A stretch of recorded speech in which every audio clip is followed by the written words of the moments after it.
Okay, so today we're diving into a case, and I'll be honest, even for a show like ours, this one is particularly disturbing. Yeah. We're talking about Luis Garavito. A name that sends chills down your spine. Right, Colombia's most prolific serial killer. And we've covered some dark stuff, but the amount of material you sent me on this guy, articles, firsthand accounts, it's overwhelming. It's a lot to unpack. Yeah. And it's easy to get caught up in the sheer horror of what he did. Which I think, anyone who's familiar with true crime, you're almost drawn to that. Absolutely. But we want to do something different. What we're going to try to do, and I know it's going to be tough, but we're going to dissect this information. Right. We want to understand as much as we can the why. The why. Because if we just focus on the what, we learn nothing, right? It's about looking beyond the monstrous acts and trying to understand the making of a monster. And that starts with his childhood. I mean, what we read, it was defined by poverty and violence, just constant instability. Can you even imagine being a child in that environment? It's difficult to fathom. But what we know about the developing brain, especially in those early years, is that it's incredibly susceptible to its environment. So you're saying those experiences, that level of chaos, it actually shapes how your brain develops. Absolutely. Prolonged exposure to violence, especially in those formative years, can warp a child's understanding of acceptable behavior. Think of it like their internal compass, the one that guides them towards right and wrong. It gets miscalibrated. And in Garavito's case, it wasn't just the poverty, right? He also alleged that he was the victim of sexual abuse by a neighbor, if I remember correctly. That's right. And that detail, if true, adds another devastating layer to his story. Childhood sexual abuse, especially when coupled with other forms of trauma, can have deeply scarring, long-lasting effects. And it seems like the abuse, the neglect, it was just constant. I mean, he talks about being evicted multiple times. He was even labeled as having homosexual tendencies, which back then in that societal context. Yeah, that's a whole other conversation. Exactly. But the point is, it was met with even more misunderstanding, more hostility. It's a tragic illustration of how societal norms, when they fail to protect the vulnerable, can compound existing trauma. And those early experiences, they offer this grim glimpse into, I guess, what experts call a pattern of escalation. Right. As Garavito entered adulthood, you start to see his struggles with relationships becoming more apparent. Right. He'd have these bursts of seeming normalcy. He'd hold down jobs. He even had girlfriends. He was almost trying to fit in. Yeah, but it never lasted. Never stuck. This instability, this inability to forge meaningful connections, it's a common thread we see in the histories of many violent offenders. It's this tragic cycle of seeking solace, seeking connection, but ultimately being unable to break free from the patterns of the past. And what I find particularly striking is that Garavito himself seemed aware, on some level at least, of this darkness inside him. You're talking about the records of him seeking psychiatric treatment. Yeah, there are even accounts of him being committed for periods of time. It's as if a part of him recognized the danger he posed. Right, like he knew something was wrong, deeply wrong. And that, to me, adds another layer of tragedy to this story. The mental health system at the time, especially in a place like Colombia, it simply wasn't equipped to handle someone with Garavito's complex issues. It's just, it's hard to comprehend, that he was that close to maybe potentially getting help. And the system failed him. And because of that, I mean, we're talking about, what, almost 200 victims. A horrifying thought. It is. And sadly, those missed opportunities, they had devastating consequences. Because what follows is, well, it's like a descent into pure darkness. His crimes, they become even more calculated, more sinister. Right. This is where we see the true emergence of what we call the modus operandi. The MO, right. Exactly, the MO. And I know our listeners are probably familiar with the term, but for those who aren't, it refers to the patterns, the behaviors that become a criminal's signature. Their calling card, almost. In a way, yes. And in Garavito's case, his MO was chillingly consistent. He preyed on young boys, almost always from impoverished backgrounds, often children who were overlooked, forgotten. Making them easier targets. Precisely. He knew how to blend in, how to use society's own blind spots to his advantage. And his tactics, I mean, it's horrifying to even think about. The disguises, posing as someone harmless, someone a child would trust. A priest, a teacher, even a street vendor. Someone offering help, offering a way out.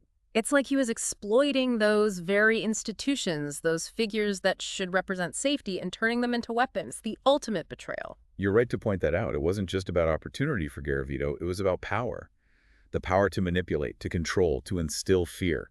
And once he had them alone, I mean, I don't even know if we can go into the specifics on air. It's deeply disturbing. The level of cruelty, the torture. It goes way beyond just murder. It does. And this is where, even with all our knowledge of psychology and criminology, we enter this murky, unsettling territory. Because how do you explain that level of sadism?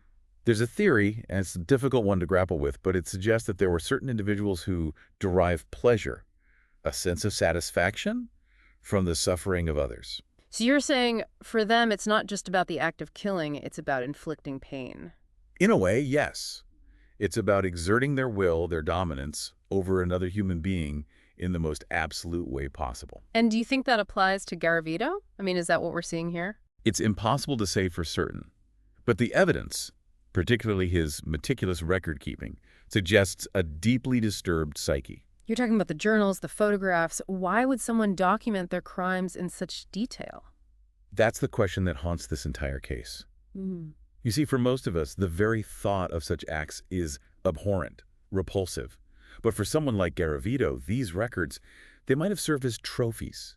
Trophies. A way of reliving his crimes, of holding on to that power he felt in those moments. Like he created his own twisted narrative, his own world, where he was not only the perpetrator, but also the audience. It's like he wanted to remember, to savor it. And that brings us to another unsettling aspect of this case, the question that continues to baffle investigators to this day. How did he get away with it for so long? I mean, it's almost unthinkable, right? To think that someone could operate like that under the radar for so long. Well, and you have to remember, we're talking about Colombia in the 90s, a country grappling with internal conflict, widespread violence. So a missing child, especially from a marginalized community, you wouldn't necessarily raise a huge red flag. Exactly. It's a heartbreaking reality, but Yeah. those children were often invisible, even in life. And in death, well, it made Garavito's crimes that much easier to conceal. Which is, I guess, why investigators initially suspected something far more organized, right? Like, Right. when the scale of the crimes came to light, the sheer number of victims. The first thought was, this has to be a group effort. Right. A cult, a ritualistic killing spree. I even read something about a possible child trafficking ring. Those were all theories that were explored, and for a while they seemed plausible. I mean, how could one person be responsible for so much evil? It's almost too much to comprehend. But you're saying as they dug deeper, those theories unraveled. The evidence, while gruesome, it pointed to a single perpetrator. The patterns were too distinct, too idiosyncratic, to be the work of multiple individuals. And that's where those, I guess, seemingly insignificant details, the ones we talked about earlier, those became crucial. Absolutely. The type of cord used to bind his victims, a specific brand of cheap brandy found at multiple crime scenes, it all pointed to Garavito. Like a signature. Exactly. Yeah. And eventually those small, consistent choices, those little rituals, they would be his undoing. So you're saying even with all his planning, all his attempts to remain anonymous, it was those little things that tripped him up. In a way, yes. The human element. We tend to think of these criminals as masterminds, but they're not infallible. They make mistakes. And in Garavito's case, his downfall was a stroke of fate, pure and simple. Oh, this is the Canefield story, right? I remember reading about this. You got it. Picture this. A cane field, engulfed in flames, smoke billowing into the sky. Okay, I'm picturing it. Go on. What happened? Firefighters, they rush to the scene, and amidst the chaos, they find a man, unconscious, badly burned. Garavito? Garavito. He'd been drinking heavily, as was his custom, and accidentally started the fire himself. So it was an accident. A drunken mishap, that's right. But here's the thing lying next to him. Amidst the scorched earth, the firefighters, they find a pair of eyeglasses. Just a random pair of eyeglasses. Not just any pair.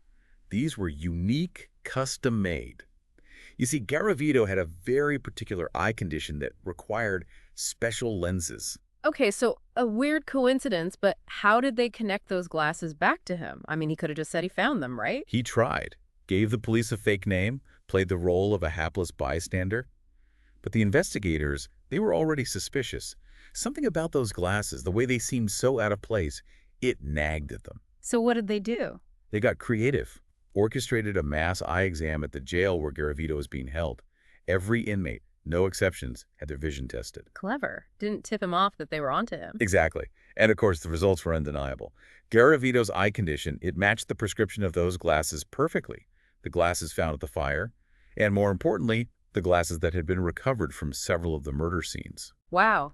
It's like something out of a movie. Stranger than fiction, right? Yeah. And with that, the game was up. Garavito, he knew it. He eventually confessed, although it was less of a confession and more of a boastful recounting of his crimes. No remorse, no empathy, just this cold, chilling detachment. The trial was a formality. He was sentenced to over 1,800 years in prison, a symbolic gesture that reflected the sheer magnitude of his crimes. 1,800 years. It's almost impossible to even wrap your head around. It speaks to the enormity of what he did, the countless lives shattered, the families left to grieve. And it raises so many questions, questions that we grapple with to this day. Can someone like Garavito, capable of such unimaginable cruelty, ever truly be redeemed? Is there any hope for rehabilitation in the face of such darkness? And perhaps most importantly, what can we do as a society to prevent such horrors from happening again? Tough questions, and I don't know if there are any easy answers. Or aren't. But by delving into these dark corners, by confronting the uncomfortable truths about human nature, we can at least strive to create a world where monsters like Garavito find no place to hide. Well said. And on that note, to our listeners, thank you for joining us on this harrowing but important deep dive. It's been a tough one, but as always, we appreciate you trusting us to navigate these difficult conversations. Stay safe out there, and until next time, remember, the truth, however disturbing, is always worth uncovering.